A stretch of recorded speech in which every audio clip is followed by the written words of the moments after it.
Saya dengar UII punya pusat kajian tafsir, Pak Rektor. Akan didirikan. Ini dengan ahli-ahli pakar-pakar. Ustaz Somad, kami punya kajian ahli tafsir terdiri dari pakar-pakar, dari pakar aspek bahasanya, pakar sejarahnya. Tadi disebut ada Gus Baha, pengetahuan beliau hafal Al-Quran, lalu kemudian mengerti tafsir, pakar diberikan Allah pula ilham, banyak hal-hal yang baru kita dengar dari kajian-kajian beliau. Rupanya beliau termasuk mustasyar, penasehat, bahkan salah satu dari pendiri pusat kajian tafsir. Ini baik sekali. Assalamualaikum warahmatullahi wabarakatuh. Bismillahirrahmanirrahim. Tabarakalladzi nazzala al-furqana ala 'abdihi liyakuna lil 'alamin nadhira. Allahumma shalli wa sallim ala nabiyillah wa ala rasulillah sayyidina Muhammadin wa ala alihi washabbihi ajmain. Nama ba'du. Kita meneruskan kajian yang paling penting dalam ulumul Quran, termasuk adalah al-ibratu bi umumil lafzi la bi khususis sabab. Itu terkenal sekali. Jadi Nabi karena seorang manusia, apapun hebatnya Nabi ini seorang manusia, tentu kalau ngandani cara Jawa atau menghitobi pasti ngendikan sama yang di depannya. Tapi bukan berarti hukum ini khusus pada yang di depannya, tapi menjadi umum. Kenapa menjadi umum? Ya karena kebaikan itu boleh dilakukan oleh siapa saja. Misalnya Rasulullah ngendikan sama Mu'ad, ya Mu'ad inni uhibbuka fala tada'anna dubura kulli sholatin. Wa fi riwayatin faqul fi duburi kulli sholatin Allahumma a'inni ala zikrika wa syukrika wa husni ibadatik. Itu jelas kalimatnya Nabi, ya Mu'ad, saya mencintai kamu. Maka jangan pernah engkau tinggalkan setelah sholat, kamu membaca Allahumma a'inni ala zikrika wa syukrika wa husni ibadatik. Ya Allah, tolonglah kami supaya selalu mengingat engkau, ala zikrika, dan mensyukuri nikmat engkau, dan tolong kami selalu beribadah kepada engkau.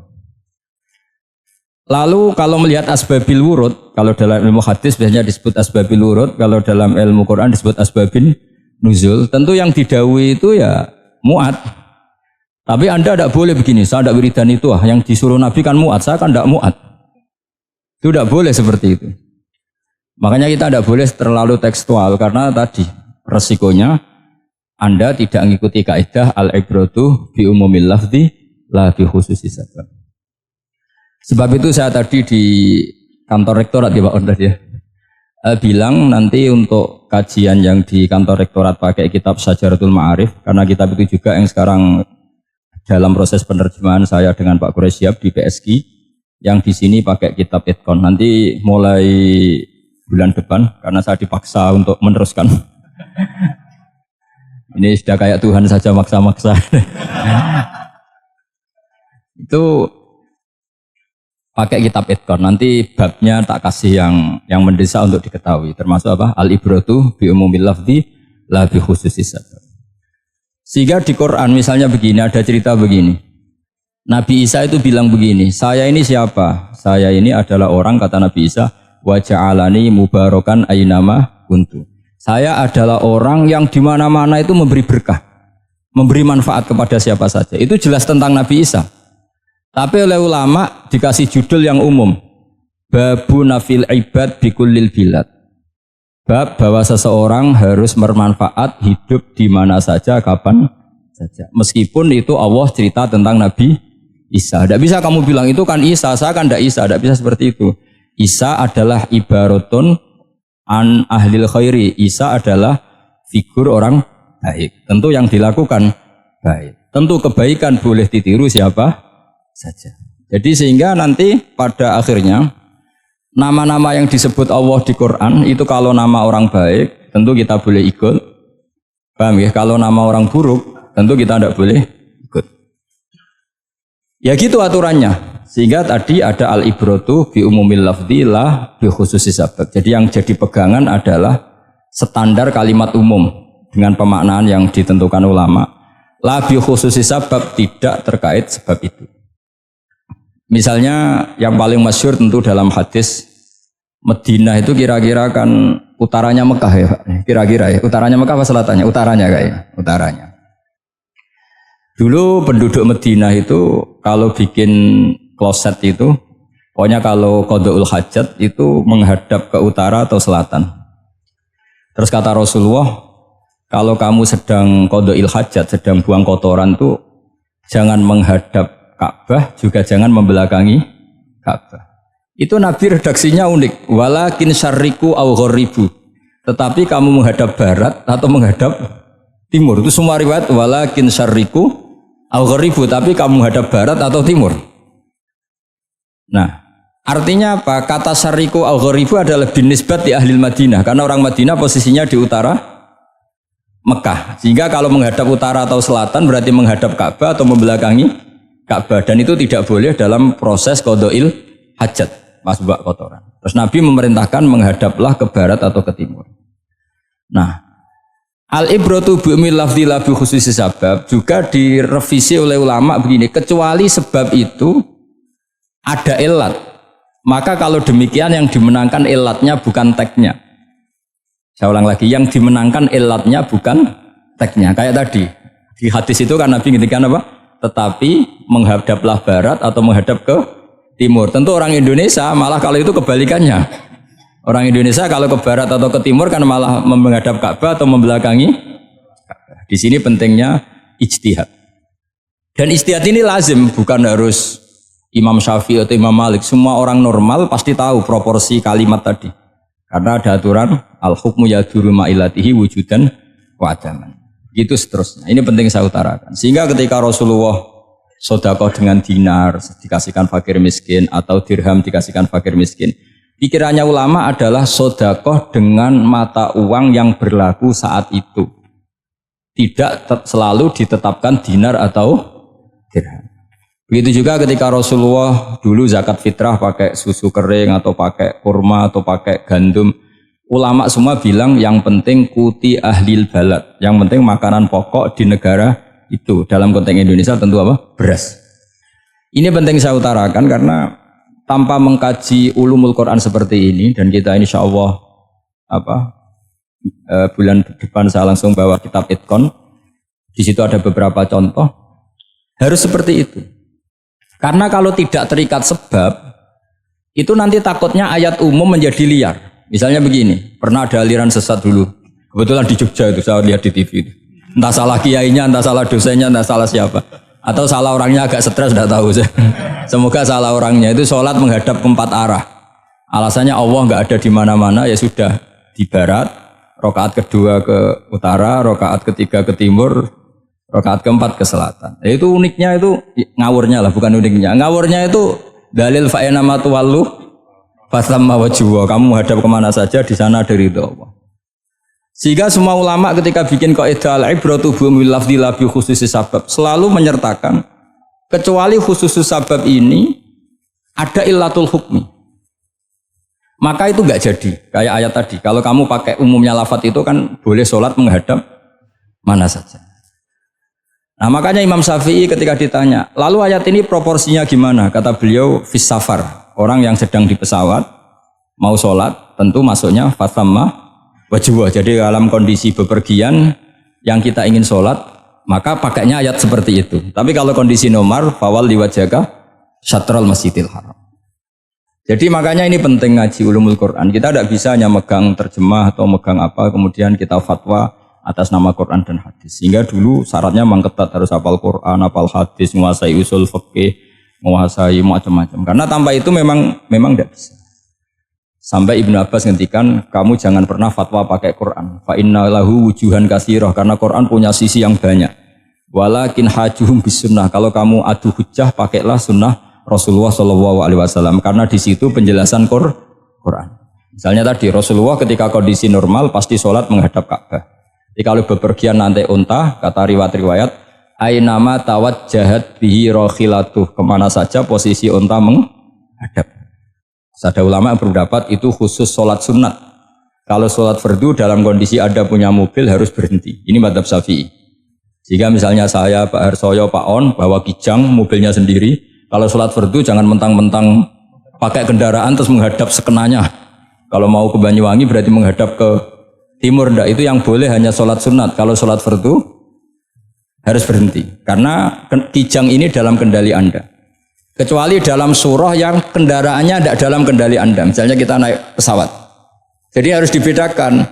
Jangan mentang-mentang Nabi sholat di onta kemana saja menghadap. Tapi konteksnya kan onta ini, cara berpikir onta ini dalam kendali Nabi. Tapi kalau pesawat kan tidak. Jelas ya? Jadi makanya ini pentingnya proporsional. Jadi kalau kita naik Kijang misalnya mau ke Banyuwangi, kalau waktu duhur ingin sholat ya harus berhenti. Karena yang aina matawajjahat bihi rokhilatuh, kemana saja kendaraan membawa kita, itu dalam konteks sholat apa? Sunnah. Jadi ini pentingnya ulama. Nah, ini yang dikatakan al ulama warasatul apa? Anbiya. Karena sanad ini musalsal terurut sampai Rasulullah SAW. Terus ada lagi ayat umum yang akhirnya jadi judul umum. Misalnya begini. Kita tahu cerita Nabi Khidir, di antara ceritanya ada satu kampung itu pelit. Makanya orang pelit itu wajib didendami. Karena Nabi pun itu baik-baiknya orang. Kalau sama orang pelit tetap dendam. Karena buruk-buruknya orang itu orang pelit. Tahu kan alamatnya orang pelit? Qoribun minan nar, ya dekat-dekat neraka itu kira-kira gitu. Karena al-bakhil qoribun minan nar ba'idun minal jannah. Jadi kalau sama tanya alamatnya ya dekat-dekat neraka. Singkat cerita Nabi Musa dan Nabi Khidir itu kecapean sekali masuk satu kampung. Karena saking kecapean lapar minta kampung itu menyediakan makanan. Istatama itu mereka minta makan saking laparnya, saking karena di perjalanan yang melelahkan. Istatama ahla fa'abau ayyudayyifuhuma, tapi kampung situ kampung pelit. Jika semuanya tidak mau yang ngasih apa? Makan. Tapi pas mau keluar dari kampung ada tembok, ada kayak prasasti itu yang mau roboh. Yang mau apa? Roboh. Terus sama Nabi Khidir, tembok yang mau roboh ini ditata jadi baik lagi. Nabi Musa kata Nabi Musa, kok kurang pegawaian mau medit, pagri mbok urusi. Jadi makanya dendam sama orang medit ini agak sunat. Karena Nabi Musa juga marah sama Nabi Khidir. Orang kayak kampung kayak gitu pelit kok temboknya apa rusak kamu benahin gitu. Terus Nabi Khidir menjawab, wa amal jidaru fakana lulamaini yatimaini fil madinati wa kana tahtahu kanzul lahuma wa kana abuhuma sholiha. Begini loh, tembok ini adalah penyimpan harta. Penyimpan harta untuk anak yatim. Bapaknya dulu itu soleh. Artinya terus dibabkan oleh ulama, babu ikrami sibyanil mu'minin. Bab kita memuliakan anak-anak orang soleh. Jika dalam adat kita menghormati Habib, menghormati Gus, menghormati anak pahlawan, menghormati orang-orang yang dulu berjuang kepada untuk Indonesia. Karena di antara yang dipertimbangkan Nabi Khidir adalah wakana abuhuma sholihah. Tentu kita menghormati putra-putri yang dulu mendirikan UII, macam-macam. Ya tentu proporsional, tapi tetap saja dapat poin dulu atas nama putra pahlawan, putra orang-orang soleh. Karena Nabi Khidir ketika mempertimbangkan itu alasannya wakana abuhuma sholihah. Terus faroda rabbuka yablughu ashuddahuma wastakhrijakan zahuma. Tentu Allah ingin kalau tembok ini roboh kemudian kelihatan khazanahnya atau tabungannya nanti dipakai orang-orang dolim. Kalau dipakai orang dolim maka yang berhak tidak mendapatkan. Sama, negara ini itu dimerdekakan oleh para pahlawan supaya dikelola secara kesolehan, supaya dikelola secara orang baik. Maka orang soleh semua harus ikut kompetisi dengan tanda kutip merebut negara. Karena apa? Tapi tentu tidak perlu chaos, tidak perlu anarkis, karena tentu kemerdekaan ini dibela-belain supaya kita jadi baldatun thayyibatu wa rabbun ghafur. Sama, pertimbangannya Nabi Khidir, kalau ini kebongkar tersibak pasti diambil orang-orang zalim. Dan akhirnya yang yatim tadi tidak dapat. Akhirnya dibabkan lagi di bab tertentu. Bab menjaga harta supaya tidak dikuasai orang zalim. Jadi akhirnya menjadi sekian varian ilmu. Pertama, varian ilmu bab menghormati anak orang soleh. Bab supaya harta ini tidak dikuasai orang zalim dan seterusnya dan seterusnya. Nah, saya harapkan nanti dengan ulumil Quran kitab Itqan itu nanti aturan-aturan seperti itu tertanam pada Anda. Sehingga sebetulnya ulama fikih yang ngarang kitab sampai satu boto-boto Itu sebetulnya ya normal-normal saja. Kalau sampean sudah mengkaji ilmu yang kayak saya kaji itu normal-normal saja. Misalnya begini, saya beri contoh ya. Orang munafik itu disifati Allah gimana? Wa idza qamu ilas sholati qamu kusala. Orang-orang munafik adalah orang ketika mau sholat itu bermalas-malasan. Terus kitab Fathul Mu'in atau Fathul Wahab atau kitab semua kitab fikih bikin judul gini. Saya masih ingat takbirnya. Wa yusannu nasyatun li sholatin. Disunatkan kalau sholat itu ketok gumrigah, ketok semangat. Fa inna Allaha ta'ala dzamma tarikihi. Karena Allah mengkritik atau menyalahkan orang yang kalau sholat itu tidak nasyat, tidak gumrigah, tidak semangat. Mergo seperti itu adalah fi'lul munafikin, perilakunya orang munafik. Terus ditulis wa idza qamu ilas sholati qamu kusala. Artinya di situ Allah mengkritik orang munafik. Kenapa? Karena kalau sholat males-malesan. Anda ingin bersifat kayak orang munafik apa bersifat kayak Rasulullah? Tentu ingin seperti Rasulullah. Kalau ingin seperti Rasulullah ya wasari'u ila maghfiratim mir rabbikum. Kalau ada kebaikan harus cepat-cepat, harus disegerakan. Nah, sehingga nanti babnya ya sudah tidak tentang orang munafik. Babnya begini, babul musara'ah ilal khairat wa tarkil kasli. Bab bergesa-gesa atau bergegas dalam kebaikan dan meninggalkan males-malesan. Jadi tidak lagi tentang sholat, tapi tentang kebaikan apa saja. Jadi kalau kamu punya hutang bisa nyaur jam 7, nyaur jam 9 pasti disalahkan Allah. Karena bisa saja dalam 2 jam ini kita mati. Paham ya? Begitu juga kalau kita sholat bisa awal waktu, kenapa tidak awal waktu? Meskipun akhir waktu ya dibolehkan. Itu ya tadi babnya ya tentang wa idza qamu, orang munafik itu ya seperti itu. Akhirnya apa? Ayat ini turun tentang orang munafik tapi pemaknaannya umum. Ini disaksikan apa? Orang-orang tua kita ini ada Pak Ersoya, ada Pak On. Pemahaman ini harus dikawal dan ini tradisi ulama. Saya pastikan di pondok-pondok atau di Al-Azhar di mana saja, itqan itu dipakai disertasi doktor. Jadi kalau betul nanti kita mengkaji itu sudah doktor semua ini, doktor tafsir semua ini. Dadaan maksudnya. Memang itu mau tidak mau dan itu mudah sekali. Saya ulang lagi itu mudah sekali. Kenapa kata Imam Syafi'i fa innal uqula mutarratun ila qabril haqqi, karena akal itu dipaksa untuk menerima kebenaran. Ciri utama kebenaran kata Rasulullah matma'an nabi qalbuk. Jadi menerima itu pasti clear. Makanya disebut kebenaran itu ma'ruf, mudah dikenali. Sesuatu yang salah bahasa Arabnya itu mungkar, angkarohul aklu. Akal itu tidak nyaman. Makanya disebut apa? Munkar, sesuatu yang diingkari. Akal itu asing. Ya asing tuh misalnya, sepeda motor ini milik siapa? Milik Zaid. Ya sudah lah saya pakai, tidak usah pamit. Akal pasti, ini kok aneh, nggak milik orang kok nggak pamit. Akal pasti nggak terima. Makanya agama itu hanya menerima al-ma'ruf yang mudah dikenali dan menolak al-mungkar, sesuatu yang akal itu nggak terima. Jadi Imam Bukhari ketika ditanya, kenapa kamu salim itu bisa mensarai sanad-sanad Rasulullah? Kata beliau, kalau kamu akalnya normal itu ya gampang saja. Terus ditanya, contohkan. Beliau contohnya begini. Pernah syurrahul hadis, para pensarah hadis itu habis otaknya. Gara-gara Imam Bukhari bikin judul begini. Babu sihhati tolakil akhros. Ingat-ingat ya. Babu sihhati tolakil akhros. Bab sahnya tolaknya orang bisu. Orang bisu itu orang nggak bisa ngomong tuh kalau bahasa Jogja itu. Bisu ya? Bisu. Bisu itu cerita bab sah tolaknya orang akhros. Ternyata apa? Sekian riwayat yang dipakai itu begini. Ana wa kafilul yatim kahataini fil jannah. Nabi pernah ngintikan siapa? Saya dan yang merawat anak yatim kahataini fil jannah. Wa asyara bi musabbihatihi wal wusta. Pokoknya Nabi ngintikan begini. Paham ya? Maksudnya apa? Betapa yang merawat anak yatim itu sangat dekat dengan apa? Dekat dengan Nabi di apa? Surga. Terus hadisnya berikutnya, asyahru hakada pakai tangan 10, ahakada wa hakada wa hakada berarti 30. Asyahru hakada wa hakada wa hakada berarti berapa? 29. Terus berikutnya hadis Aisyah sholat lama, terus ditanya orang di tengah-tengah sholat, Aisyah kenapa sholat lama? Fa asyarat nahwas sama. Kemudian Aisyah memberi isyarah nahwas sama. Ternyata saat itu gerhana apa? Matahari. Itu surahul hadis bingung semua. Ini cerita tolaknya orang bisusah kok ngelantur kemana-mana. Ternyata maksudnya Bukhari begini, maksudnya Imam Bukhari.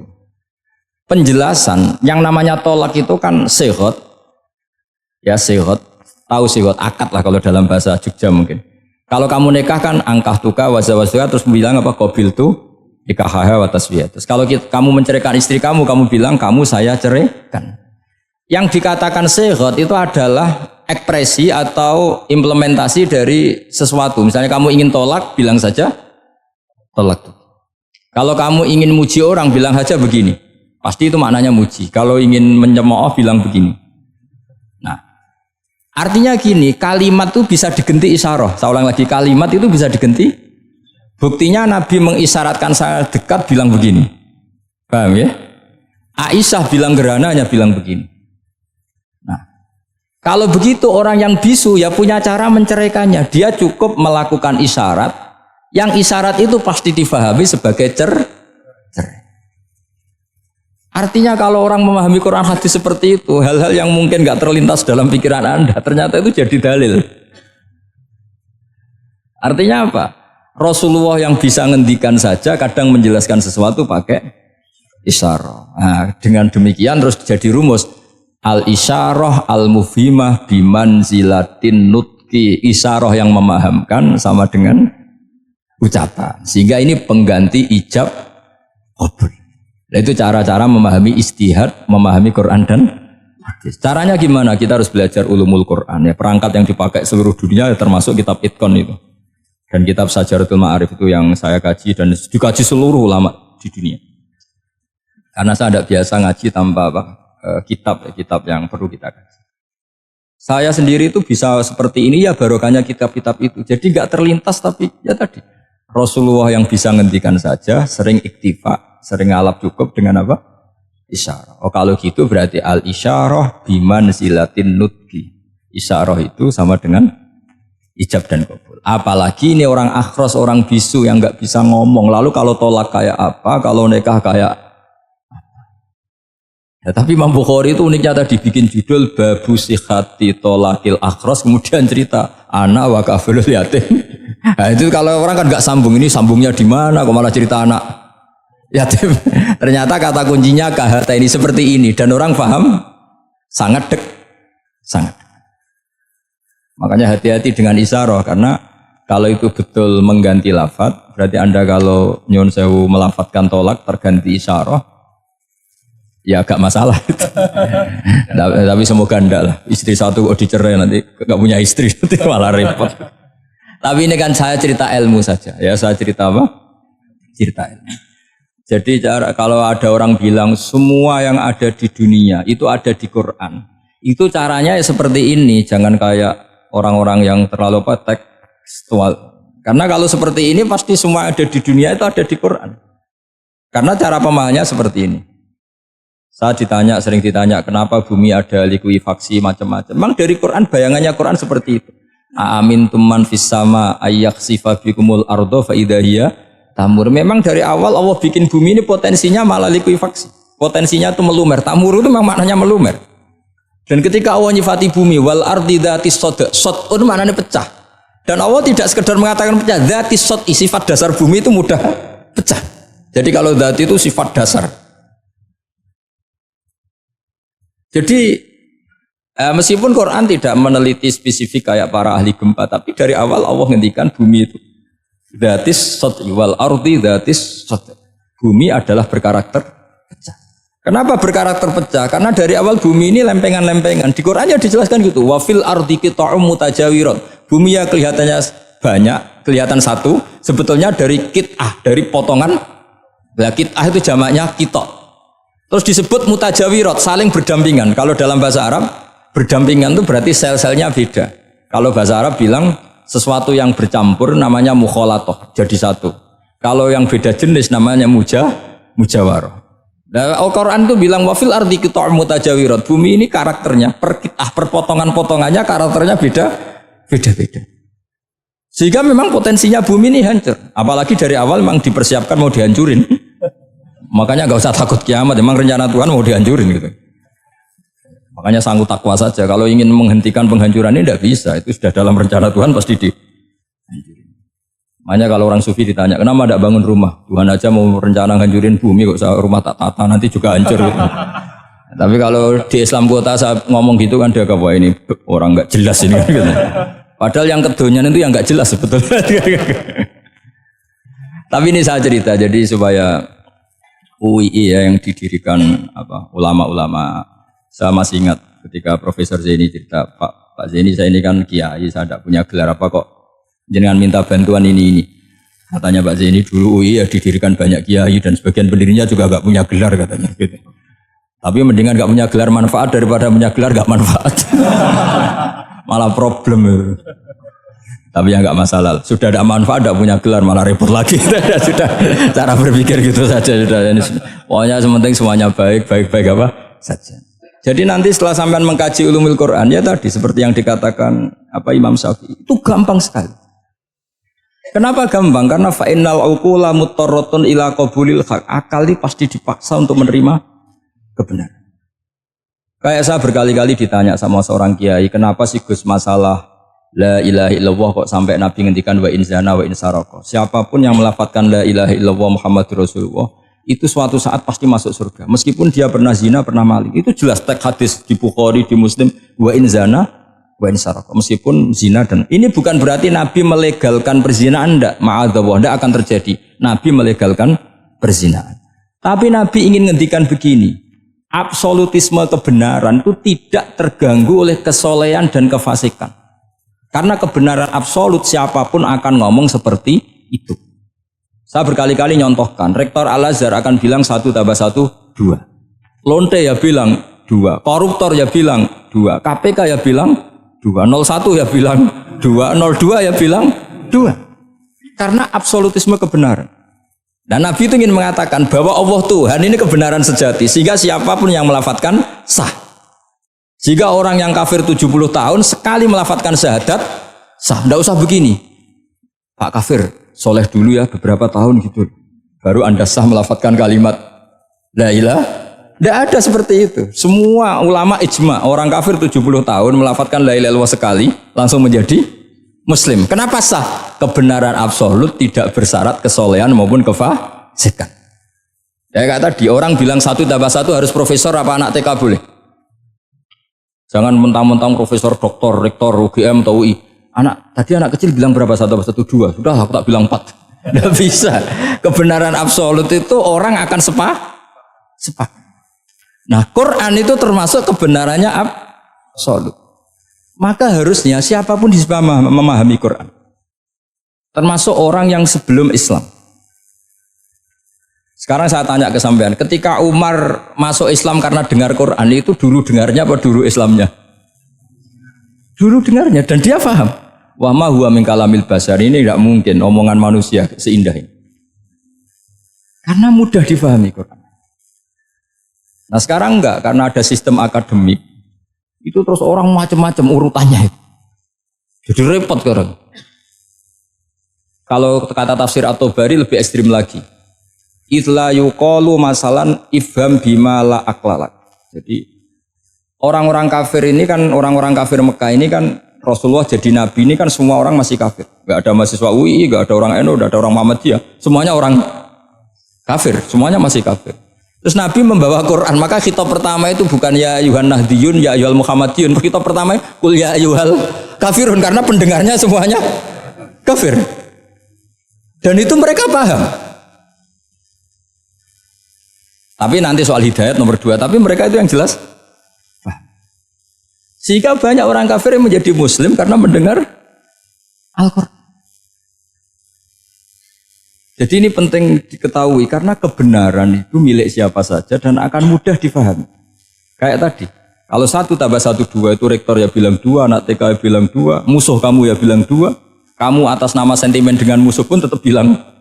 Nah di sini kadang Nabi ngendikan mangqala la ilaha illallah dakhalal jannah wa in zana wa in saraka. Proporsinya seperti itu, bukan berarti Nabi melegalkan zina, bahwa kalimat ini kalimat yang kebenarannya absolut sehingga siapapun sah mengatakan itu, meyakini itu meskipun punya masa lalu seperti itu. Jadi jangan salah makna terus Nabi melegalkan, enggak sama sekali. Jadi saya mohon ini jadikan satu ilmu, bahwa ilmu adalah tetap apa? Sehingga ada ayat kulil ladzina kafaru iyantahu yughfar lahum ma qad salah. Katakan kepada orang-orang kafir sekali menghentikan kekafirannya yughfar lahum ma qad salah. Maka kekafiran di masa lalu dianggap hilang dan dia hanya dengan status yang sekarang yaitu seorang mukmin. Karena dia disahkan melafadzkan la ilaha illallah. Makanya pernah ada cerita, ini penting saya utarakan ke jenengan. Ada orang kumpul kebo, singkat cerita, kumpul kebo lelaki sama perempuan. Suatu saat Nabi dikasih tahu sama tetangganya, ya Rasulullah, orang yang biasa kumpul kebo itu sekarang sudah nikah. Jawabannya Nabi unik. Alhamdulillah, kira-kira gitu kalau bahasa Indonesia, qad kharaja min sifahin ila nikahin. Dia sudah keluar dari tradisi zina, sekarang dia sudah dengan kehormatan nikah. Maksudnya gini, kalau malam Senin dia belum nikah, kumpulnya kan masih kumpul kebo bertahun-tahun gitu. Paginya dia nikah, malamnya kumpul sudah kumpul sunnah karena sudah nikah. Jadi tak sama seperti tadi. Kalau dia belum melafadzkan kalimat tauhid, ya statusnya dia kafir. Sekali melakukan kalimat tauhid, ya statusnya dia muslim atau mukmin. Sama. Ketika hubungan intim tanpa nikah namanya sifah perzinaan. Sekali nikah ya namanya sunnah. Jadi semudah itu.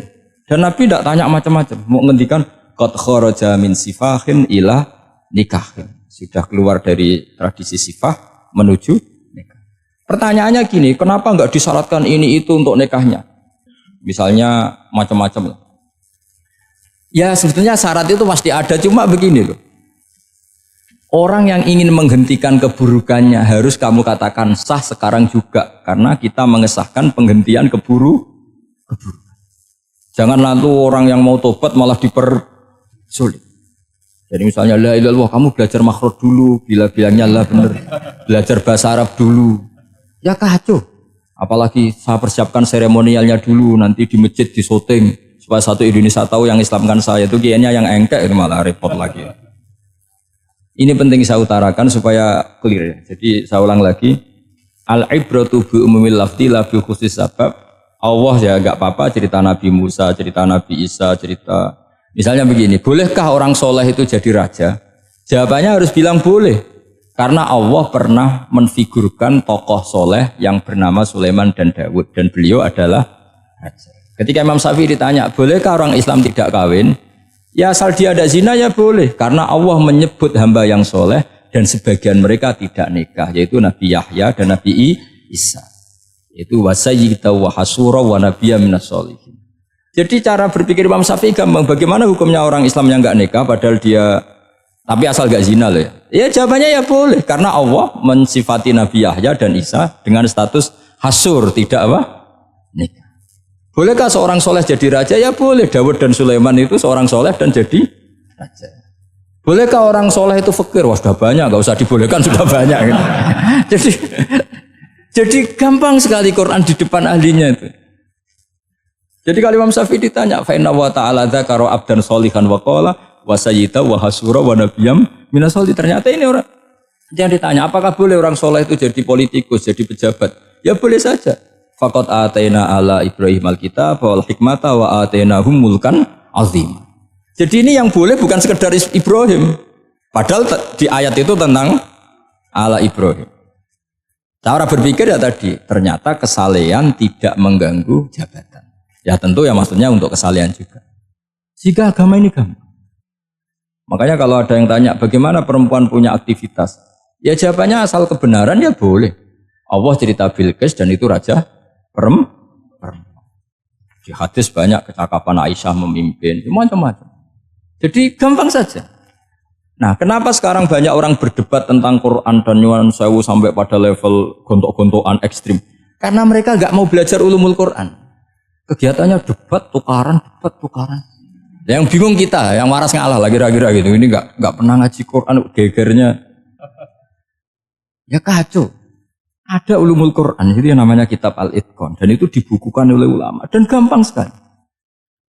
Pernah ya Sayyidina Umar ketika Futuhat, beliau sudah Futuhat itu mengalahkan musuh-musuh Islam yang memusuhi Islam.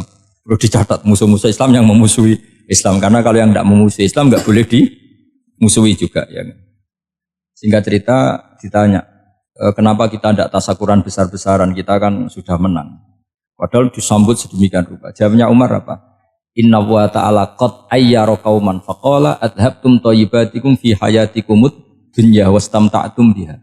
Allah itu mengkritik kelompok kaum yang dalam hidupnya itu foya-foya. Maka saya akan mengurangi poya-poya itu supaya saya menyisakan jatah poya-poya saya sampai di surga. Nanti orang kafir ketika dimasukkan neraka di antara taubehnya Allah. Taubeh itu ya semacam kayak disalahkan gitu. Adhabtum thayyibatikum fi hayatikumud dunya, jatah-jatah kenikmatan kamu, salah kamu habiskan di dunia. Sehingga kita harus pernah pas enak-enaknya tidur tahajud, wiling-wilingan ngurangi jatah. Sayyidah Aisyah tuh cantik sekali, tapi sudah turu mujur di depan Nabi tetap sholat. Kalau sampai istrinya tidak cantik saja nggak pernah tahajud. Itu masalah besar. Itu Aisyah itu kenangannya Aisyah. Saya ini kurang cantiknya. Sampai Nabi kalau sholat digoda tidur di depannya masyhur. Wa ana mu'taridotun. Saya tidur malang di depan Nabi. Nabi kalau berdiri sikilnya aku tak dlojorno. Kalau Nabi mau sujud tak ingkret mah. Nabi terus saja tahajud. Dan saya yakin itu sunnah, tidak ada yang niru itu. Aisyah loh, bukan yang Saudah, Aisyah. Di semua riwayat itu, kalau Saudah kan mungkin wah pantesan Saudah kan gitu. Ini Aisyah. Terus ada cerita lagi betapa Rasulullah memang Nabi betul. Aisyah itu istrinya paling cantik. Kan yang nyanyi cantik itu hanya Aisyah, Zainab sama Sofia. Kira-kira rivalnya itu. Yang rivalnya itu kira-kira. Yang sebagian ya cantik tapi enggak sekelas ini. Rasulullah itu malam-malam keluar. Terus pikiran Aisyah pasti ke sebagian rival saya. Doroh itu maru kalau coba. Dibuntuti sama Aisyah. Nabi enggak tahu kalau dibuntuti Aisyah. Ini hadis riwayat doa masuk kuburan. Maka jadi hadis itu ya unik, kalau enggak di tangan ulama itu jadi kacau semua. Babu doa li ahlil kubur, bab mendoakan ahli kubur itu babnya itu tentang cemburu. Walhasil karena Nabi keluar, wah ini mesti enggak bener ini, paling ke Sofia atau ke ya pokoknya Zainab yang cantik-cantik. Ditututi sama siapa Aisyah. Nabi enggak tahu kalau itu. Ternyata Nabi itu kebaki terus assalamualaikum daraqaumil mukminin wa inna insyaallah bikum lahikun. Jadi barokahnya cemburu, hadis itu ada rawinya. Oh, ternyata ke kuburan tuh. Itu sampai pulang, jadi hadis itu diriwayatkan Aisyah. Ghirtu itu cemburu, saya ini cemburu sama Nabi, malam-malam keluar, tak tututi jubli moro kuburan. Lah, sahabatnya tanya, muridnya Aisyah, lalu baca apa? Assalamualaikum daraqaumil mukminin wa inna insyaallah bikum lahikun. Kalau sampean kan enggak, dibuntuti tok bar tenan. Mesti barbaran. Jadi ini penting saya utarakan. Jadi coba ulumul Quran dikaji secara baik. Insya Allah nanti maknani Quran itu mudah sekali. Karena memang sesuatu itu harus ada ilmunya. Ya sesuatu itu harus ada. Banyak ulama itu nangis karena mudah memahami rahmat Allah. Abu Yazid Al-Bustami itu jadi wali bukan karena banyak wiridannya, enggak. Dia setiap makan itu memuji begini, ya Allah, Engkau itu tidak butuh saya, tapi kenapa ngasih makan saya? Kalau majikan ngasih makan karyawannya kan supaya mau kerja. Semua kebaikan manusia itu pasti ada imbalannya. Tapi engkau itu tidak butuh apa-apa, kenapa ngasih nikmat kepada manusia padahal engkau tidak butuh? Itu kan aneh betul. Kalau apapun ikhlasnya orang, kalau ngasih itu kan ada maunya. Meskipun sudah bilang ikhlas. Oh sudah, tapi kalau Allah itu tidak butuh. Misalnya ada orang nyumbang masjid ikhlas, tetap di hatinya benak Jumatan Park orang yang dinti, tetap ada kepentingannya. Tapi kalau Allah enggak. Sehingga cara mensifati Allah itu luar biasa. Makanya orang jadi wali itu diantara kata Rasulullah, Inna woha la yardu anil abdi idha akalal aklah fayahmaduhu alaiha au yashrubah syarbah fayahmaduhu alaiha. Allah itu sangat ridho. Orang jadi wali itu kan diridani Allah. Allah itu sangat ridho kalau seseorang makan kemudian dia muji Allah. Coba apa hebatnya Donald Trump kalau nggak makan ya lemes mati. Apa hebatnya presiden seluruh dunia kalau nggak makan ya lemes mati. Orang yang katanya paling top di dunia, itu nggak makan kangkung nyatanya ya lemes. Hebatnya di mana coba? Yang kita puji-puji hebat, ternyata kalau nggak makan itu lemes. Pak Rektor nggak makan lemes, apalagi Pak Onel nggak makan lemes. Hebatnya apa coba? Nah, terus kelihatan wa khuliqal insanu dhaifa. Makanya ketika Allah mengingatkan orang yang menyembah Isa, Allah hanya menghentikan gini, karena yakulani to'am. Isa dan ibunya itu makan. Maksudnya kalau nggak makan itu ya Kamu kebayang nggak punya Tuhan terus Pak Tuhan jangan lemes, monggo darian ya. Kayak apa malunya kita punya Tuhan kalau nggak makan apa? Lemes. Terus nanti cerita Alhamdulillah tadi Tuhan mampir sini. Tadi lemes lah tak kasih makan bergas lagi. Kan? Makanya uang kritiknya sederhana karena ya kula to'am. Kok kamu Tuhan kan gimana? Ini kalau nggak makan itu. Tapi kita sering keliru mengatakan Presiden Amerika itu superpower hebat. Hebatnya di mana seorang manusia? Kalau nggak makan ya. Ini makanya Allah ngendikan wa khuliqal insanu dhaif. Jika banyak para wali itu dekat Allah ketika makan. Bukan apa-apa karena tadi makannya itu enggak kayak sampai ana makan banyak lahap segelegean udah gitu. Itu enggak setiap makan ya Allah betapa lemahnya saya. Yang katanya rektor, yang katanya profesor, katanya orang alim kiai, katanya pengurus NU, pengurus Muhammadiyah ternyata kalau enggak makan lemes. Kerennya di mana lemes? Sehingga terus tawadu, terus macam-macam. Jadi ini penting. Jadi Allah mengingatkan manusia itu dengan makan tadi. Makanya Nabi Rasulullah ngendikan Allah itu sangat ridho seseorang yang setiap makan muji Allah. Tapi sekarang orang makan tuh banyak yang enggak menjiwai.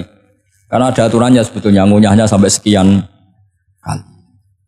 Ya, tapi sekarang kan sudah ada seperti itu. Makanya sekarang wali sudah enggak banyak. Pendaftarnya juga sudah ada banyak. Apalagi orang-orang intelek itu sudah agak tertarik daftar wali. Memangnya kalau sudah wali dapat uang malah repot lagi kalau seperti itu. Tapi ini saya cerita orisinilnya ilmu Quran. Ketika Allah mengkritik Isa itu hanya ketika dituhankan maksudnya. Itu hanya dengan kalimat kana yakulan itu Isa dan ibunya sama-sama makan. Dan ketika Allah memuja Rasulullah SAW dan para nabi, itu pujaannya itu aneh. Wa ma arsalna qablaka minal mursalin illa innahum la yakuluna ta'ama wa yamshuna. Saya tidak pernah menugaskan para rasul kecuali mereka itu ya makan dan jalan-jalan di pasar. Saya sampai sekarang hampir tiap minggu itu jalan-jalan ke pasar sama anak. Meskipun saya di Rembang Keceluk Gede itu tetap biasa jalan-jalan ke pasar. Karena apa? Kata Rasulullah Muhammad, Isa itu sampai dituhankan itu gara-gara jarang makan. Terus orang memitoskan macam-macam. Rasulullah itu kalau makan itu di depan umum, sering di luar rumah. Supaya kelihatan kalau beliau itu Jadi makannya Nabi adalah nafyun li uluhiyati. Perlu dicatat Nabi Muhammad jadi Nabi setelah dengan tanda kutip tragedi Isa dituhankan.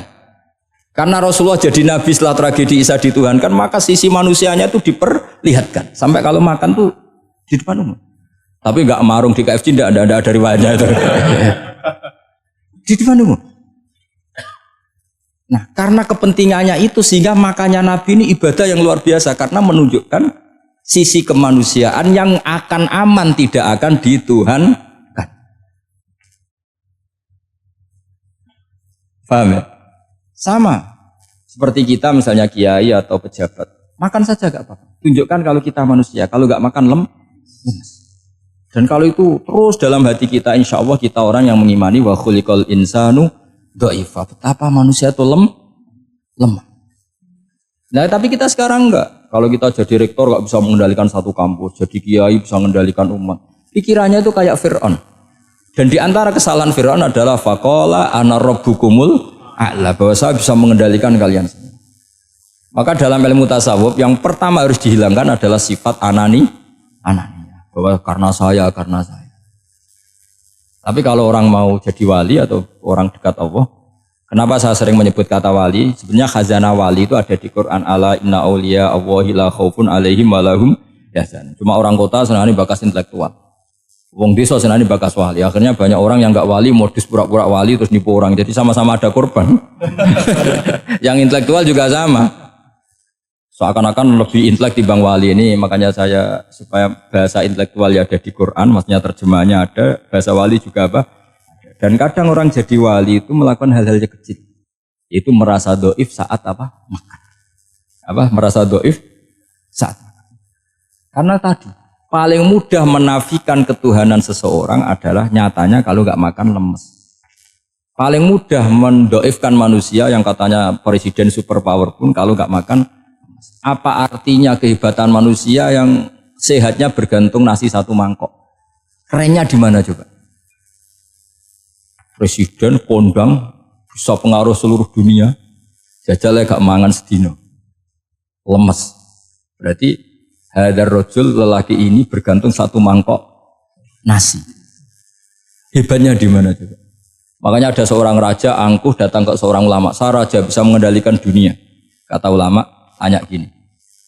Andaikan kamu tidak bisa minum, kemudian harus bisa minum kalau orang menukarkan kerajaan kamu. Kamu boleh minum, asal kamu tidak jadi raja.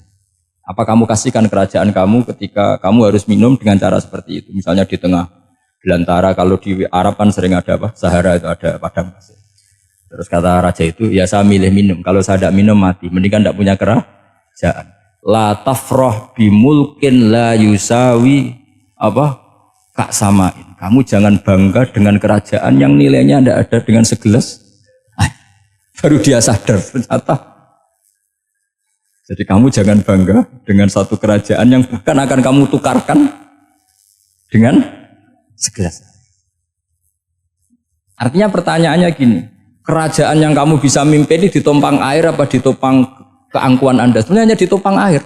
Karena sekali Anda tidak minum, tidak bisa jadi raja. Terus lemes, diobatno. Sama presiden juga gitu. Kalau nggak makan, nggak minum, terus sakit, stroke, nggak bisa jadi presiden.